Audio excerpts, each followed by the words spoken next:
Just keep fighting, Pumpkin. Continue to be strong, okay? Morning, Mr. Delaney.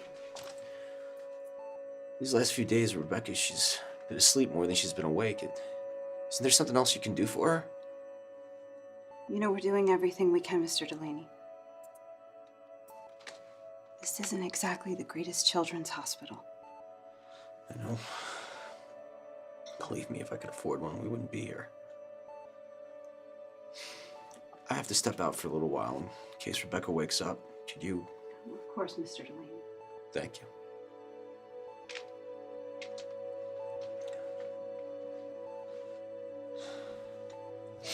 I'm sorry. I'm sorry that things are the way they are. It's all gonna change.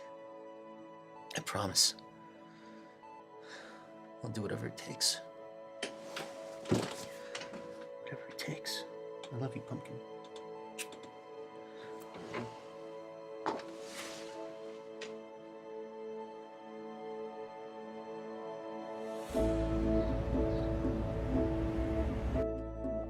Hold the elevator, please. You want to come up for? 12, please. Ah, Beasley and Associates. Ooh. You all right?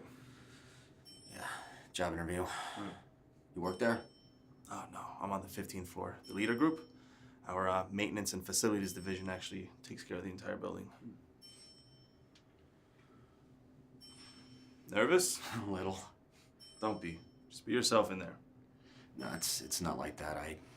Last year I got stuck in an elevator for like 5 hours, so ever since then these things make me uneasy.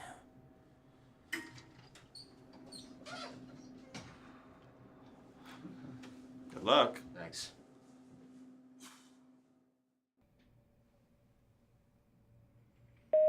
Mr. Weston, Yes, Angela. Peter Delaney is here to see you. Excellent. Send him in, please. Yes, sir.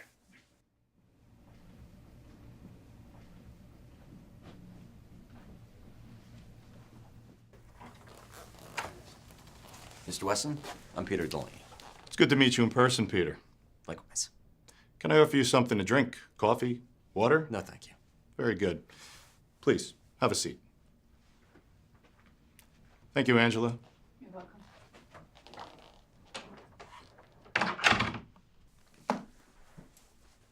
It's a very nice office, Mr. Weston. Well, thank you. So, what brings you to Beasley and Associates? Well, as I was telling you on the phone, I'd really like to apply for Yeah, I know what we spoke about on the phone. But why are you really here? What do you mean? Well, I saw your resume, Peter. You have next to nothing in the experience department, and yet here you are applying for a position with a 6-figure salary. You're right, Mr. Weston. On paper, my work history is laughable for this particular position. My last job, it paid me 1/3 of what your firm is offering. But I do believe in myself. I am a hustler. Well, that's all well and good. But the reality is... I can learn what I need to learn, and I could prove to you that hiring me is the right thing to do. It'll be the best decision you ever make. I appreciate your confidence, Peter. If you're not satisfied with my performance, you could just fire me. No questions asked, no reprisals. I'll just go away quietly. I admire your tenacity, Peter. I really do. But that doesn't... Please, Mr. Weston, I'm desperate. I've been out of work for 6 months. The job market, it's dreadfully barren. I'm a single father. I have an 8-year-old daughter who's in the hospital with a congenital heart defect. She needs a new heart. She's deteriorating, just like my finances. I have no insurance. Between all the special care and the treatments, I'm virtually penniless. I've begged, I've borrowed, I've done everything that I can. But I'm out of options. I'm lost. I'm so sorry to hear about your daughter, Peter. I really am. But that doesn't... Mr. Weston, please, just give me this chance. I've been on countless interviews. I've been given every single excuse why I can't be hired. It's not too late for my daughter. But I can't slow down the clock. I need this job. I need this job so I can get Rebecca into a children's hospital with specialists and better physicians. I just can't afford it right now, and if I can't get my daughter into a children's hospital, I'll never get her on the national waiting list for a heart transplant. So to answer your question, why am I really here? That's it. Give my daughter a chance. Chance at life.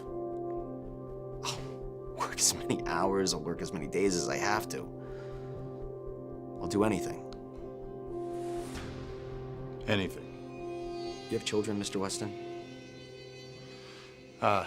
No, I don't. Well, if you did, then you know you'd do anything for your child. Especially a sick one.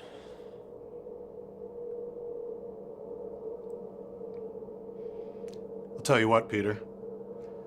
I'm gonna bring in my associate, Mr. Steinberg. I believe he may have something for you. Thank you.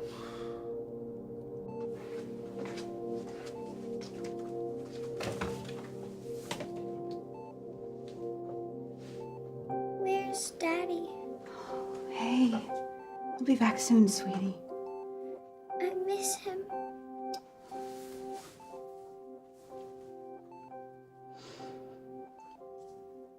I'm desperate. I need this job just to give my daughter a If things don't change, if Rebecca stays at Parkersville Memorial, she won't get a new heart. If she doesn't get a new heart, she doesn't stand a chance.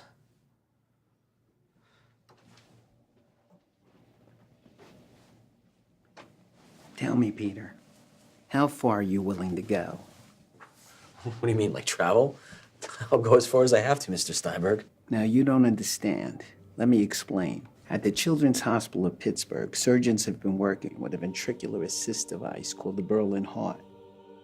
Children implanted with this device tend to become stronger, healthier, as they wait for a donor heart. That's all well and good, but what does that have to do with my situation? I can have your daughter transferred to that hospital. She'll get the device put in. I will then put Rebecca at the very top of the national waiting list. And to ease your financial burden, I will take care of all your medical expenses, past, present, and future. I don't know what to say. Not to sound disrespectful, but can you actually do all that? Mr. Steinberg knows the right people in the right places. And the reason that I asked him to join us is the simple fact that, yes, he can do that. Trust me, Peter. I will take care of everything. That'd be a miracle. I am grateful, but why me? Why do all this for me?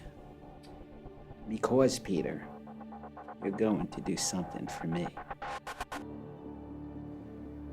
Okay. Whatever you need me to do, I'll do it. I know you will.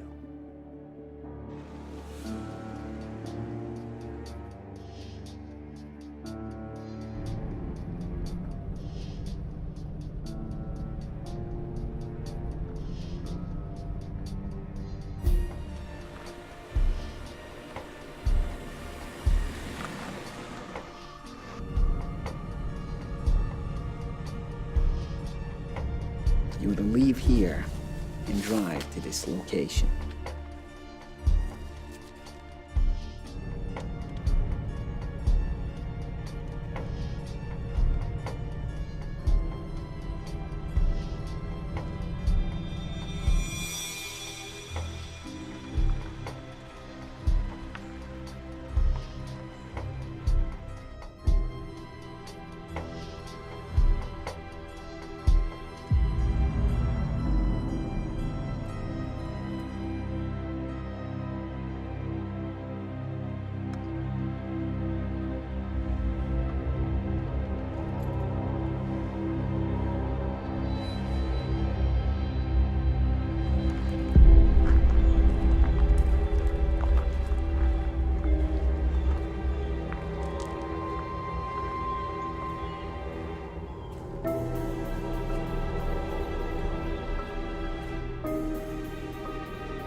If the back door is locked, grab the key from the top of the left window.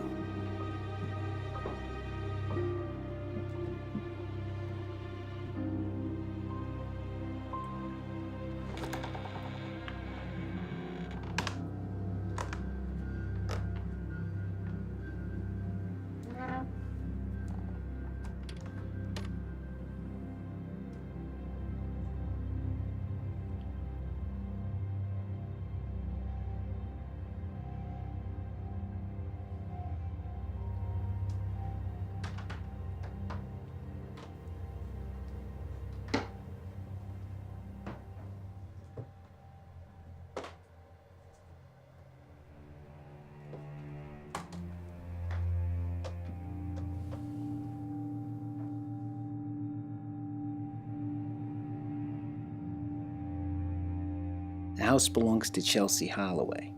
Drugs, alcohol, prostitution, you name it, she's done it.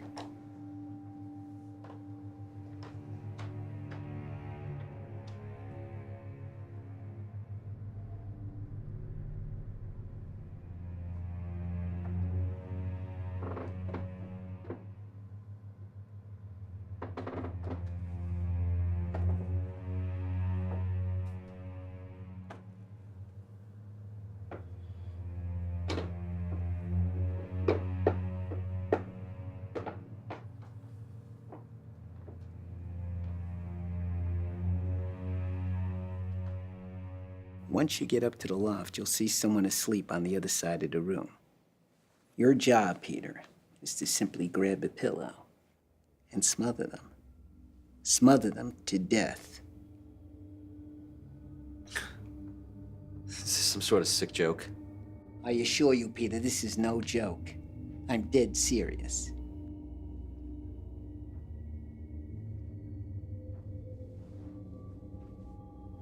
I don't know what type of sick, twisted person you are, Steinberg, but I'm not gonna commit murder. I would never do somebody's dirty work. Oh, yes, you would. And you will. There's no way a sappy, bleeding heart type like yourself would dismiss the best chance of saving his only child. You know damn well if you don't do this, Rebecca will die. You do this for me, and I'll make sure that all my promises are adhered to.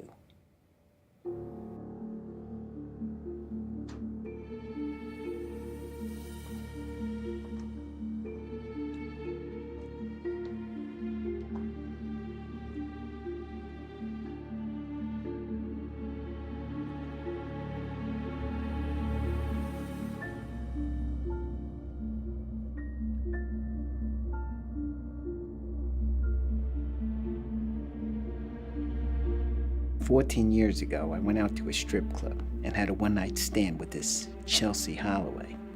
Last year, Chelsea tracked me down and said I was the father of her teenage daughter. I had all the tests done, and sure enough, it was confirmed. I was indeed the father of this girl. So here I am, a married man, children of my own, a lucrative high-profile career, and out of nowhere now, this piece of trash comes along looking for a payday. We made an arrangement that as long as I keep the money coming in, Ms. Holloway would keep her mouth shut. Now, last month she got greedy. She upped the price of her silence. So this month, I decided to just get rid of the problem. Something Ms. Holloway should have done 14 years ago. You would think with the money I was paying Ms. Holloway, she would better herself.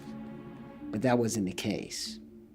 All she did was buy more drugs and cause her daughter to suffer, ruin her life. As I see it, you would be doing this girl a favor. Put her out of her misery, Peter.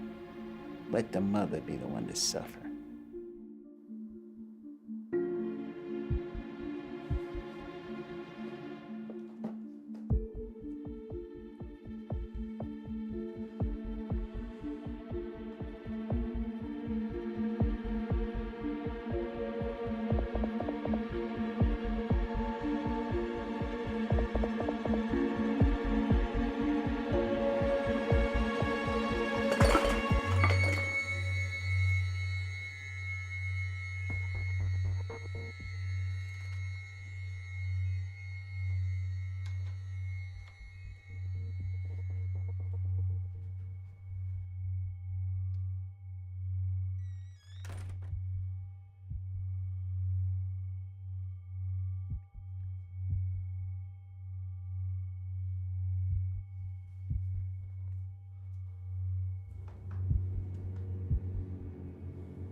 Remember, your daughter is counting on you, Peter.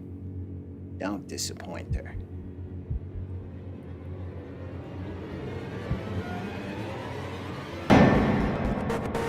Daddy.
Oh, sorry.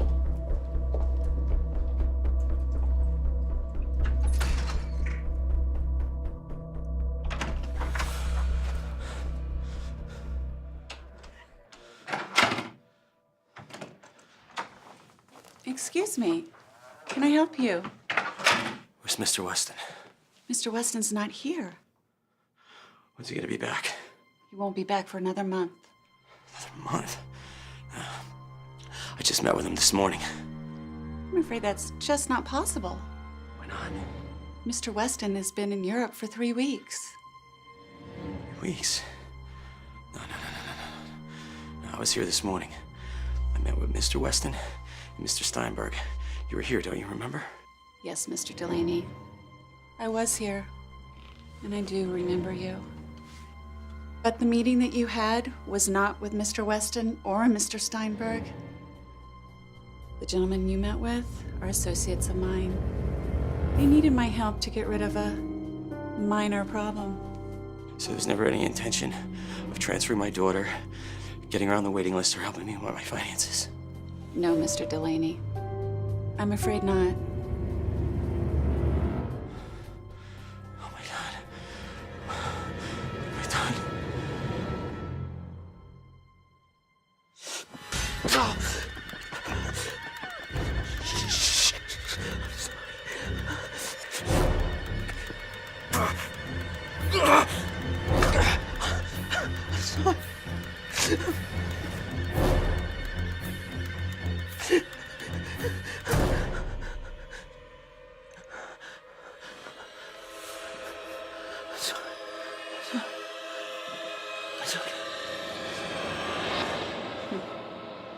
My associates are very grateful for what you have done. After receiving several resumes, we did our research, ran a background check, made some calls, found out about your little pumpkin.